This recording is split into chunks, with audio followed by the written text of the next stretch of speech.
Hey, it's Erin. I'm back with another episode of Road to the Bikini Olympia. I am so excited. This week marks 4 weeks out to the Bikini Olympia.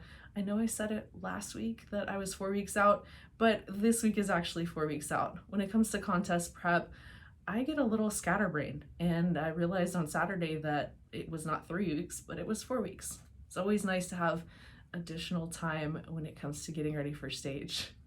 As far as changes from last week to this week, I'm back down in carbs. So I went from 220 grams of carbs to 170, still at 40 grams of fat, still at 150 grams of protein, and caloric intake is 1660 for the day. That does make it pretty easy. I have been eating 4 meals per day for the last couple of years. It is kind of the magic number for me. When I first started bodybuilding, I was doing 5 or 6 small meals. And when it comes to about 1600 calories, if you're eating that in 6 meals, it becomes a little depressing to look at your plate. The plate's like this big and there's no satiety. So I like to have a little bit larger meals, and each meal is obviously about 400 calories. Now, as far as foods go, I rely on my elk, venison, salmon, bison, and then my parents actually raise cattle, so I get quite a bit of grass-fed beef, and that's typically what the focus is on as far as the proteins go. I do protein powder, so I either do a whey protein isolate or a beef protein isolate. I actually prefer that beef protein isolate. However, I'm gonna cut out the protein powders, the pre-workout powders this week. I find that anything that has artificial sweeteners or fillers, or perhaps just artificial flavoring, color, that type of thing, it can potentially cause inflammation. Not that it does, but if something can be potentially inflammatory during the last few weeks of prep, I'm just gonna go ahead and cut it out. I'd rather be safe than sorry, because the idea is to have the waist as small as possible. If there's any inflammation there, it may show up in the subcutaneous water. It may show up in the waist and digestive system. As far as training goes, I'm at about 12,000 steps per day on average. Still training glutes 3 days per week, and I'm trying to get 2 heavy days in there and 1 pump day. So today's workout is going to be more of the pump day. We're actually doing cables only, so it's just a cable glute workout. Love it. It's really one of my favorite workouts to do. If the gym is crowded and someone's waiting for the cables, then don't be a machine hog. No one likes that.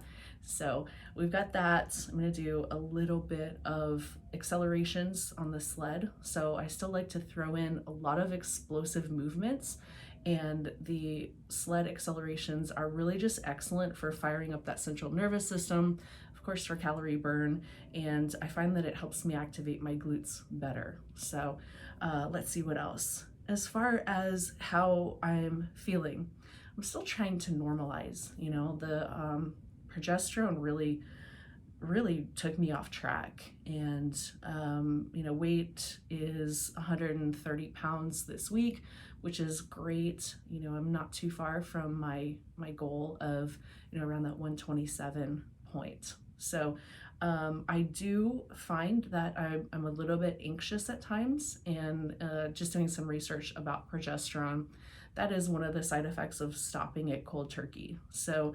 I will say, if you're going to a holistic doctor, you're going to someone who's going to help you with hormones, just make sure that that person is vetted and that you don't put your trust in the wrong person. And after all of the years in the fitness industry, you would think that I would have gotten that right, but you live and you learn. So this doctor came highly recommended, and turns out it was just kind of a cookie cutter protocol that I was put on, and I should have asked more questions.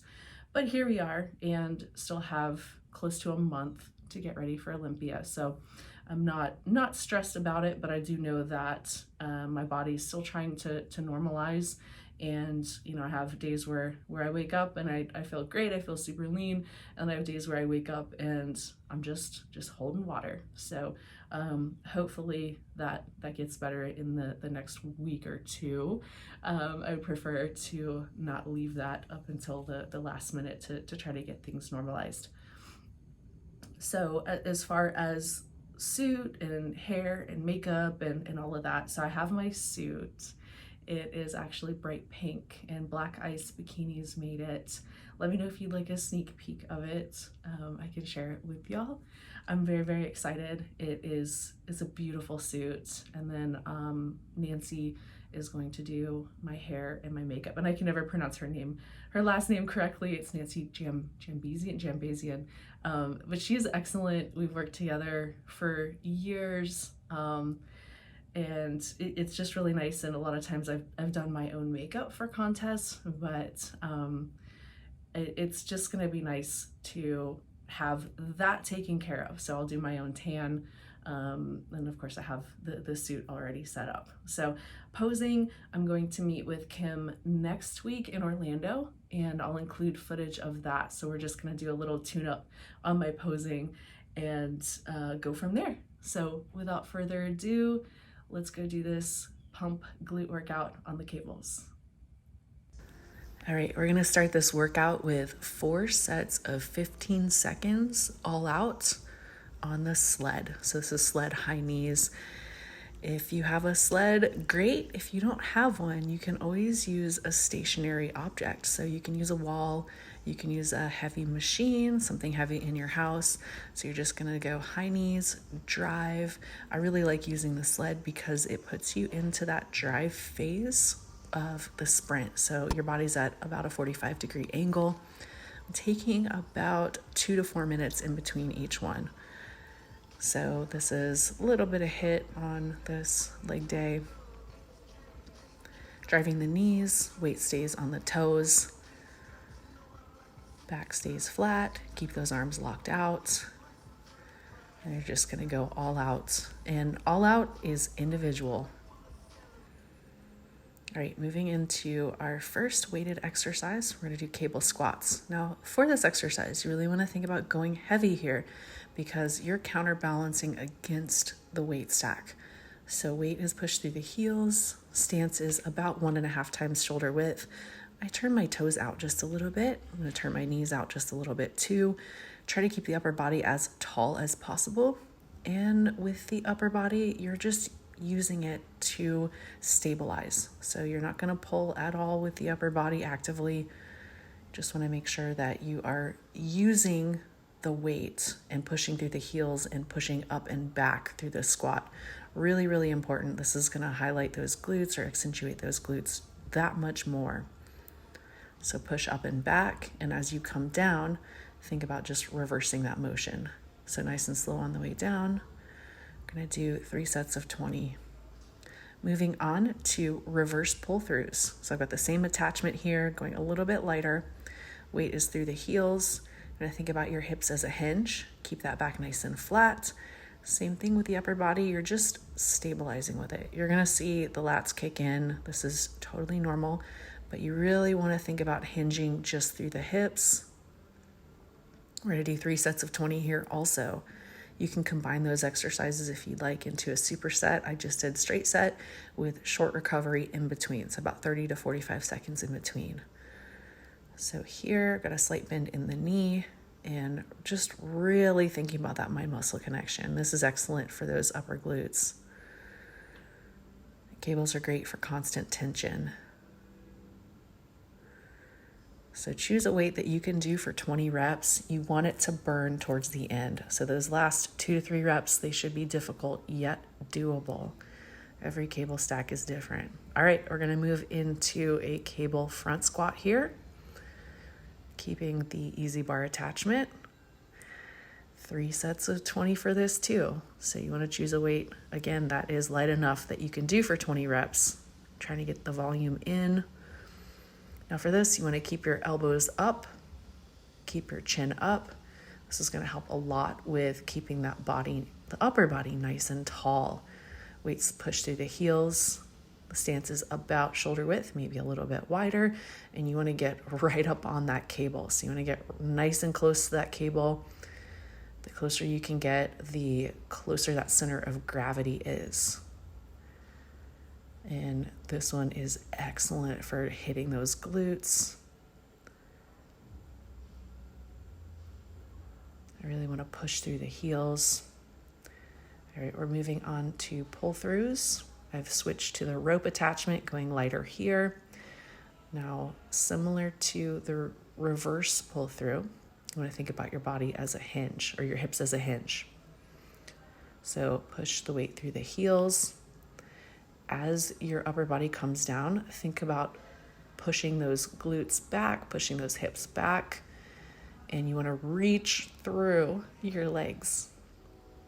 Experiment with stances here. So experiment with toes out if you'd like, experiment with a narrow stance, but you want to give yourself enough room away from that cable to get that full range of motion.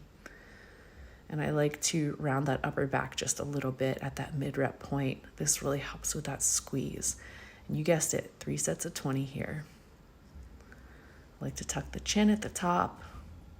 All right, moving on to our last 2 exercises. Now this is a cable kickback. And I'm going toes out, knees out for this exercise. So 3 sets of 20 here also. And I notice that when I keep my toes out and my knees out, I hit the upper glutes just a little bit more. So that is my goal here. And you may want to just experiment with different foot placement. You can experiment with different cable placement too. You can place that cable just below the knee. This will shorten the lever and make the exercise easier, but it can take the hamstrings out of the equation. I want to make sure with any unilateral exercise that you're performing it exactly the same from right to left. So we hit the upper glutes. We're going to move on to the abductors. So we're going to do an abductor leg lift here. And I like going behind the non-working leg. And this just gives you a little extra range of motion. And you can also combine these 2 exercises. So we've got 6 exercises total. Feel free to combine them into supersets if you would like. And for this, just experiment with that range of motion. See if you like the cable in front of that non-working leg or if you like it behind. I would still like to start with the non-dominant side. Keep that leg nice and straight. Really focus on using the upper glutes and the abductors for this one. So you don't want to use too much momentum. If you made it this far, thank you so much for watching. If there's something specific you'd like to see, please let me know. I went to record a cooking video. It's just really tough having the tripod and the iPhone doing it. If it's something that you absolutely want to see, if you want to see me cooking up some ground elk, it's quite boring, but I can show you my secret to cooking perfect rice if you'd like to see that for the next video. I'd like to try to figure out the filming situation for that first. But otherwise, if there's something else that you'd like to see, if you want a like a quick tutorial as far as stage makeup and all of that, even though I'm getting my makeup and my hair done, I typically will bring all of that with me just in case. I can show you what's in my travel bag as far as competitions go and kind of some tips and tricks, but gosh, there's so much that we can cover that is not necessarily workout related, but I do understand that this channel has been devoted, pretty much primarily to workouts and the voiceovers and all of that. So, but if there is something that y'all want to see that's outside of that realm of voiceover workouts, just let me know. And that's it for this week. Until next week, train smart and train hard, y'all. Mwah.